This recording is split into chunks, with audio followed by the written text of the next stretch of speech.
Hello दोस्तों, आप सभी का मेरे यूट्यूब चैनल पर स्वागत है। तो आज हम इम्पोर्टेंट प्रश्न देख रहे हैं जो इंडियन पॉलिटी से रिलेटेड है, जो आपके एग्जाम के लिए बहुत ही इम्पोर्टेंट है, कोई भी एग्जाम हो। प्रश्न है कि राज्य मंत्रिपरिषद की सदस्यों का पद का शपथ दिलाई जाती है, तो कौन दिलाते हैं? इसका चार ऑप्शन दिया हुआ।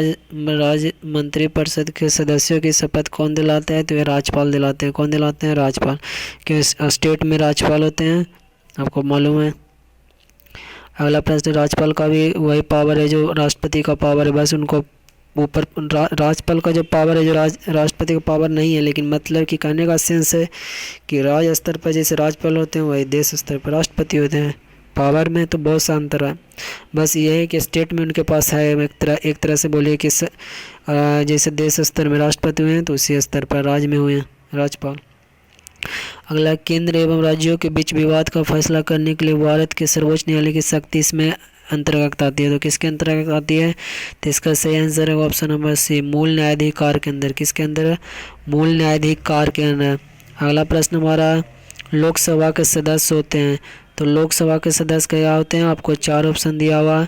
तो इसका सही आंसर होगा लोगों द्वारा सीधे चुना गया, मतलब डायरेक्टली इसका इलेक्शन होता है। डायरेक्टली इलेक्शन होता है लोकसभा में, लेकिन राज्यसभा में ऐसा नहीं होता।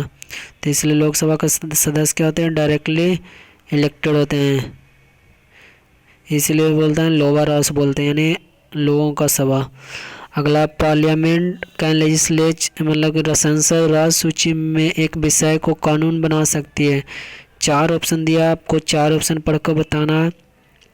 यदि राज्यसभा 2/3 बहुमत से राष्ट्रीय मत के राज्य सूची में विषय की घोषणा करके एक प्रस्ताव पारित करते हैं, यानी सही है कि 2/3 होना चाहिए। यदि 2 या 2 से अधिक राज्यों की विधायिका संसद को उन राज्यों के संबंध में ऐसे विषय पर कानून बनाने की सलाह देते हैं, ठीक है, 2 या 2 से अधिक। ये भी है, विदेशी शक्तियों के साथ संधियों और समझौतों का कार्यान्वयन, यानी उपरोक्त सभी बात सही है। राज्य संसद राज्य सूची में एक विषय पर कानून बना सकते हो, उसके बारे में ऑप्शन ऊपर दिए गए सारे प्रश्न उसका सही आंसर है, उससे रिलेटेड है।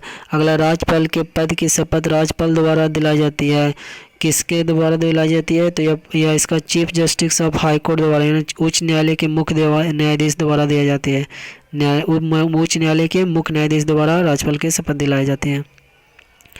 अगला प्रश्न है, संसद के सदस्य सदन में स्वयं को व्यक्त कर सकते हैं, किस में व्यक्त कर सकते हैं? तो इसका सही आंसर है कि अंग्रेजी में हो सकता है, या हिंदी में हो, या अपनी मातृभाषा में। ये 3 भाषा में अपने आप को व्यक्त कर सकते हैं, अंग्रेजी, हिंदी या अपनी मातृभाषा में।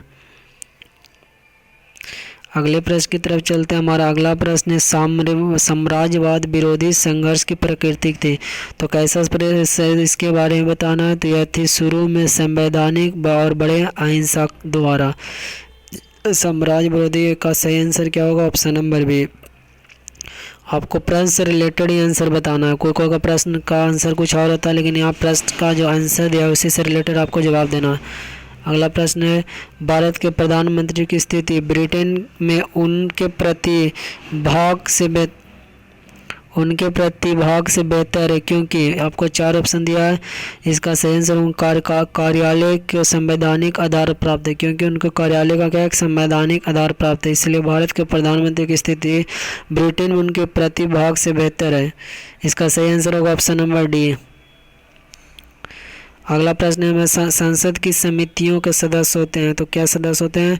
आपको 4 ऑप्शन दिया, आपको सही आंसर ढूंढना है। तो इसका सही होता है स्पीकर द्वारा नियुक्त या अपने स्वयं के सदस्यों में से सदन द्वारा निर्वाचित। वो स्पीकर द्वारा नियुक्त हो या स्वयं के सदस्यों में सदन द्वारा निर्वाचित हो। अगला प्रश्न हम देखते हैं। अगला हमारा प्रश्न, संसद द्वारा सूची में इस विषय पर कानून बना सकते हैं, तो किस विषय पर कानून बना सकते हैं इसके बारे में आपको बताना है। तो इसका सही आंसर क्या होगा? अगर राज्यसभा राजहित में किसी राज्य के मामले पर कानून बनाने के लिए 2/3 प्रस्तावित करती है तो इसी पर कानून बना सकती है, यानी इसका सही आंसर होगा ऑप्शन नंबर सी। तो ये था आज का हमारा इम्पोर्टेंट पॉलिटी से रिलेटेड प्रश्न।